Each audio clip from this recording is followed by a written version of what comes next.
Welcome to SciTech Culture with Steve Kern and Ben Warner, where we examine science, technology and culture in the 21st century. Visit our website at scitechculture.com. Hello and welcome to SciTech Culture. My name is Ben Warner and I'm joined once again by my good friend and colleague Steve Kern. How are we today, Steve? We're trucking along as normal and we're marking our 178th episode today, which we'll explain in a moment, but it's all good that we're still punching them out so many years later. Oh, it's good. It's been a journey, and we couldn't have predicted the tech that we would have seen over almost the last decade now. And by the same token, I don't think we could have ever predicted the sort of corona epidemic. Yeah, absolutely. We're certainly using different tech to record this these days too, which is interesting. It's certainly a lot easier than what it was right in the beginning. But to explain what we're talking about here, we made it to 178 episodes of our last podcast, Fist Chat, which, as you recall, we did a final episode where we explained we were moving to SciTech Culture, which we are at now. And I can actually still remember when we did that, and it seemed like it was a while back. Well, maybe it didn't feel like it was that long ago, even though it was, 6 years ago now that that we made that change. And just going through that and explaining that we were going to move to this, and I can clearly remember the first couple of episodes we did, and it felt like getting to 178 episodes was a long way off, but here we are.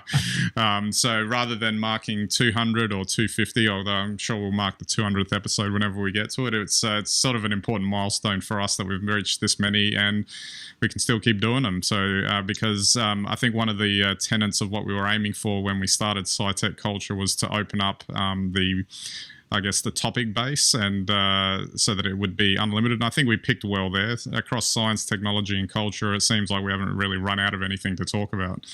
No, well, there's, especially when you get presidents and coronaviruses, there's no shortage of things to talk about. Absolutely, hits all the marks right there.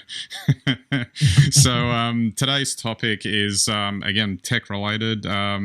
There was the big the big tech antitrust hearing, and we may have touched on Microsoft's woes back in the day. I guess that would have been about 20 years ago when the antitrust regulators were going in and talking about splitting up the company because of anti-competitive practices, etc., for monopolizing the market.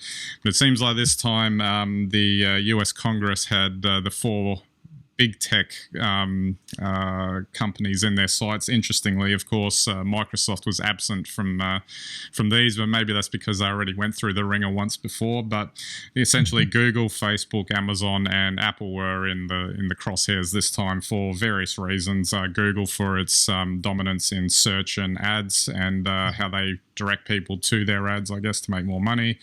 Facebook for duplicating products to crush the competition.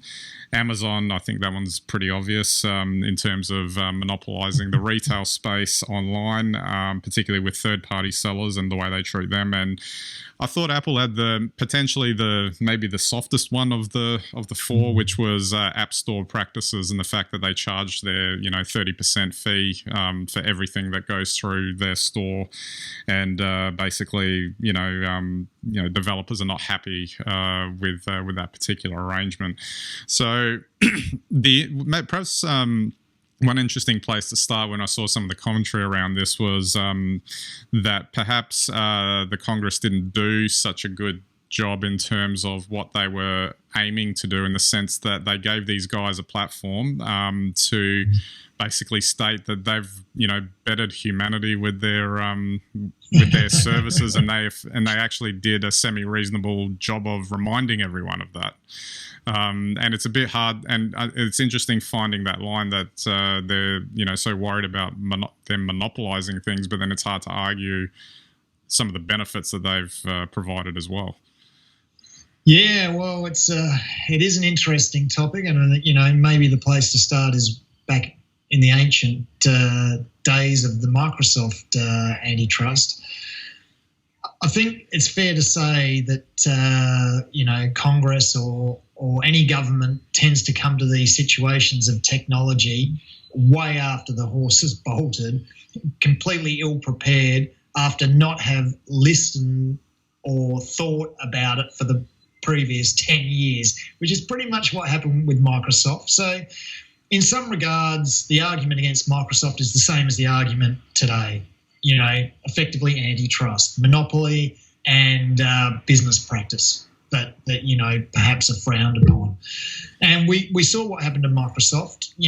By the time they actually brought into effect the penalties to Microsoft, the horse had long bolted anyway, and technology was so far ahead, the market was changing. And, I don't know, it'd be interesting to talk to someone like Bill Gates, maybe, because I've never seen an interview whether or not he thinks that the present day Microsoft would be different without the outcomes. So let's now come forward 20 years. For the last 10 years, the government has allowed personal data to become basically a financial transaction for the gatherers of that data. So they've allowed data mining to become a lucrative and economic driver within the entire ethos of the internet. And now to suggest that, some of these practices are incorrect and we should just, put the genie back in the bottle, just, to me, you've got to have a better plan than that. You've got to have a plan for what the future will be, rather than just trying to stop these companies now doing whatever it is they're doing, because, and I'm not defending them, but I don't think you can just stop what's there today. Well, just picking up on that point of the horse bolting, one specific example of this was when Zuckerberg was questioned around acquiring Instagram, for instance. So how long, I'd have to, I was like, oh yeah, that happened. But that was I don't know how many years ago that happened. And 3 or 4 years ago, I think. So they, and I don't know if you recall at the time, but Facebook was developing an app called Camera, which effectively was, going down that path, and instead they ended up just buying Instagram instead. And they were questioned about it, but it seems like, well, what are you going to do about it now? Because, it's been in place at Facebook for this long, and they're doing what they're doing with it. Are you going to, separate the app out from them now, or what? That's right, and that's precisely the point, because I remember at that time it was Instagram and I think it was WhatsApp, and they made a number of purchases. And a number of the tech companies made a number of acquisitions that really locked down or entrenched this sort of dominance. The questions were asked and there wasn't a word out of the government then at that point.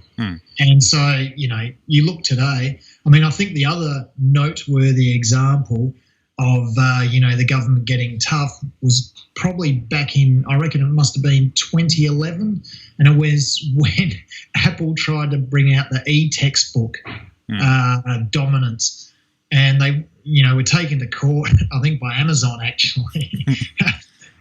Apple wasn't allowed to run their new business model, which would have allowed them to lock in the entire e-book education side of things. And who was the benefactor? Oh, it was Amazon. And now Amazon, because of that decision, has basically a monopoly. There's not even a duopoly. It's a monopoly that belongs to Amazon. So what are you going to say to Amazon, that they've done something wrong in the past when it was actually, a ruling that created that monopoly? Yeah, exactly.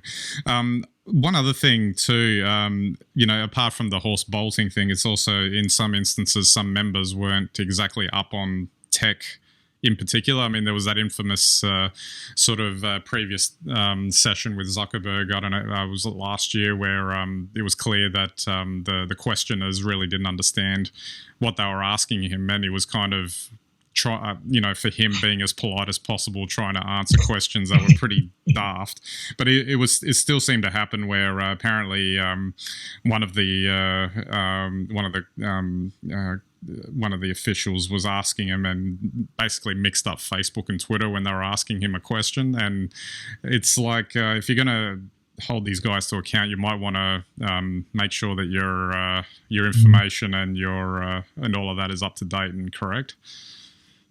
Yeah, well, that's right. And I think we see a lot of that. And in fact, one of the reasons why I think these tech giants have got to where they've got is because there was a generation, and it's the one immediately above you and I, Ben, that just say, technology, no, let's leave it to them. And they get these young people in to manage the technology in their organisation or in the government. And if you're in government and you're using Facebook in 2012 and it helps you win government, you love Facebook.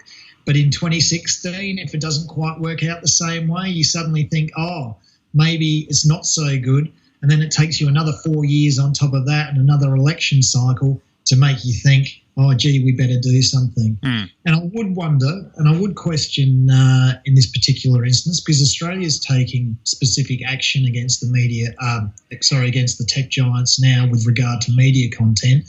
So there seems to be a global movement, and Europe's got their own inquiries going on now as well. So it's not just limited to the States, but it's a question of, what do the governments want? Is it nothing more than regulation so they can tax them? Is it nothing more than they want control, or they don't want to feel like they've lost control of the political cycle? Or is it something else? Is it a genuine concern that much data out there compromises whole nations? And, no one really comes out and says it, but with the amount of data that's out there now, economically, if you were to wage an economic war, all you need to do is get hold of the details of a nation's spending and you can really put a spoke in the wheels.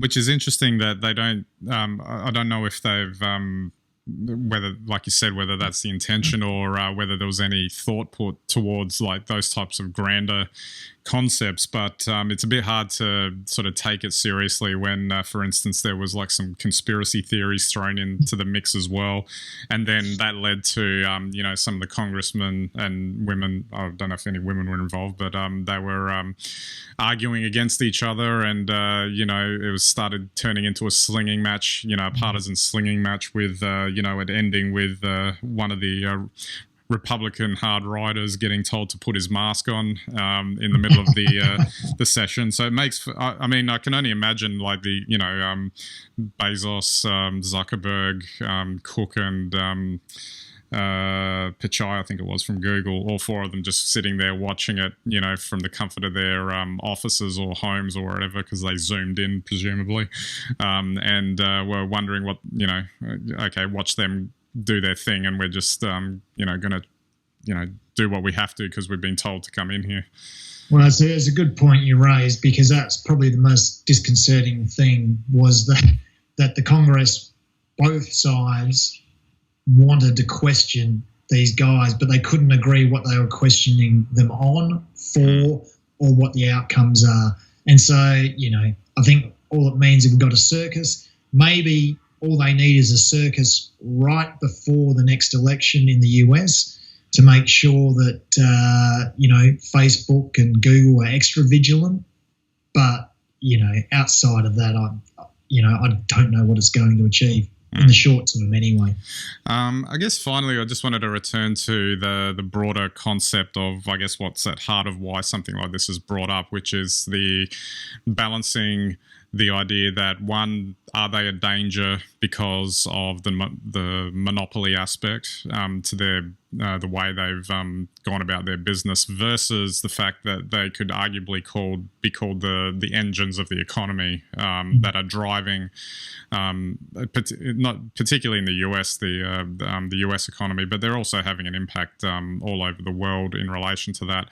And by extension, that although there may be some back-end things, like, say, taking Google search, for instance, that they're tracking you and sending you relevant ads as you're going around, but at the same time, they are providing a function that, is as ubiquitous as what using a telephone directory used to be, or a street directory, or something like that. It's more than just a nice little tech service they're providing. They're actually providing something that's almost akin to a utility. Yeah, look, I think that's really where the focus needs to be. I think all of the tech giants actually do provide an essential service. Now, if you think that they have too much control and they're eliminating any competition, fine. Well, then bring in some regulations that allow for competition, or give some support to competition. going after these guys just because they're successful is pointless. And we saw that in the Microsoft situation. So, I certainly don't think that there's been no benefit given to society through, I think, what these tech giants have achieved. But this is once just getting back to the same old point. You've got to be clear in what you want to achieve. So if it's competition, then create competition, or don't let them absorb any competition. If it's regulations around media or tax, then make it clear. If it's around data, then make it clear. But I think it's when we just hear that it's just they're doing the wrong thing and we're just going to fix it. Well, the question is, what are you going to fix? Exactly. And just finally, I wonder from the big tech perspective if they could have deflected some of the heat that they attracted to themselves here, if perhaps they'd been a bit more thoughtful perhaps around some of their the way they've engaged with, maybe the broader society. So, for instance, Amazon's copped fire for low-paid workers in their distribution centers, and with someone who's the richest man in the world and he can't figure out a way to potentially pay his workers a few dollars more, that might have actually gone a bit more to the PR for Amazon if they had something like that. So likewise with Apple, with outsourcing to China, for instance, all of their manufacture and all that sort of thing. And Facebook's an obvious one that they haven't exactly been doing well in the reputation stakes for contributing to civil society with the way Facebook has generated the kind of social media bubbles that have been created. And go out of their way, by the way, to create distrust and conflict, because that's what Facebook is actually all about. Yeah. But that aside, I mean, it's very interesting to see that. But you've just outlined a whole load of points which you could go in and at least bring out some policies or regulations that might help guide that. It just doesn't seem clear at all. And, what these answers should be. But, I guess we'll see what happens now over the next 4 months. The US election will be crucial in this. And then I guess it'll be up to a new government in the States to decide what action should be taken. Yeah, absolutely.